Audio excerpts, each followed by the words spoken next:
channel. Hope you watched the previous video on estate planning. If you haven't watched it yet, please click on the link below in the description box. So Rachel, FD or fixed deposit were a great hit a few years back. Our parents, grandparents used to open an FD. But during inflation times, fixed deposits are facing tough times. What exactly went wrong with the FDs? So Surbhi, FD is always a darling product for being India, and majority of Indians still love it. But conventionally, FD were a big success in 1995. At that time, SBI Bank offered 13% CAGR interest rate on 3 years FDs. Even though PPF account has offered 12% interest rate at that time. And I know majority of people at that time has took BRS with the thought that they will get 12% and will manage their retirement life with the kind of product like FD.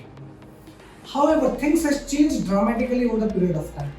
And now we can easily have a low of 5.5% to 6% rate of interest on FDs. The important point is how it has changed over the period of time from 13% to 5.5%. So, interest rate in any of the economy is always directly related to the inflation in that economy. So, if inflation in India is around 6.5%, we are having every interest of 5.5%. Apart from that, initially in the mind of customer, FD always plays as a guaranteed product, the product of safety, security and the liquidity. But this confidence also has shaken over the period of time, and we have seen the time when PMC Bank, like Yes Bank, RBI has kept the withdrawal limit, and that has shaken the confidence of investor even in terms of guarantee. But still, there are a lot of people are aware and they want to invest in FD, and FD is not a wrong product, but it depends on the kind of profile and the objective you are looking for the investment. That's too bad they fail to serve a purpose. But tell me, Rachel, is FD an inflation buster? Sadly, Survi, absolutely answer is no. Because the purpose behind of any of our investment is to beat the inflation. And we can easily have a look. The inflation in India is currently 6.5% to 7%. And the deposit that we are getting interest rate is around 5.5% to 6%. And even in case of taxpayer, when you will have to pay taxes on your interest income, the net income in your hand will be much more lesser than what you are expecting. So I'll just give you a small example. You are an investor of 30% tax bracket, putting 1 lakh rupees into FD for 1 year at 6%, so you will get 6,000 interest in the coming year. But being a 30% taxpayer, you will have to pay 30% taxes on that. In that case, the in-hand return would be around 4.8% and the inflation was around 6%. But technically, it's not even solving the basic purpose of beating the inflation.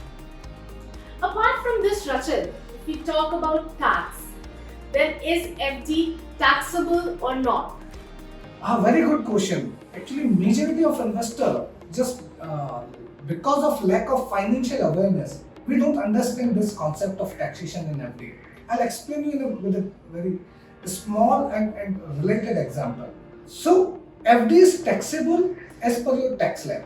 Any interest generated out of FD above than 5,000 in a year is taxable as per your tax slab. So, suppose you are into 20% or 30% tax bracket. So, your taxation on the interest of FD will be taxed as per your tax slab. So, your net income would be much more lesser what you are getting in terms of interest rate on it.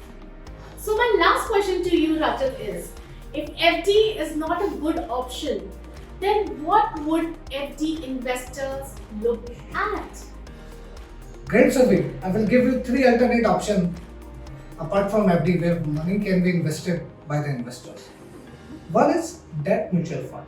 They are highly regulated, more transparent, and in debt mutual fund, being an investor, you will have the flexibility of getting the return of the government securities, the private securities, and as per the fund manager, they will manage your money with best of effort. Apart from that, if you are into high tax bracket, being debt mutual fund investor, if you are investing for more than 3 years, you will get the benefit of indexation. It's very beautiful. The second option is guaranteed income plans. These plans are offered by the insurance companies, and these are non-participating guaranteed plans where the maturities, the annuities or the deferred annuities are fixed. And the beauty is that they are entirely tax-free. And the third is dynamic asset allocation fund.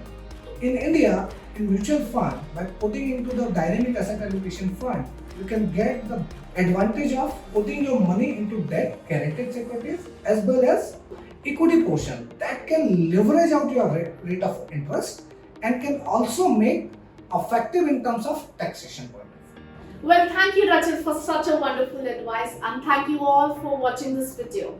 If you enjoyed watching this video, then please like, subscribe and share. Thank you.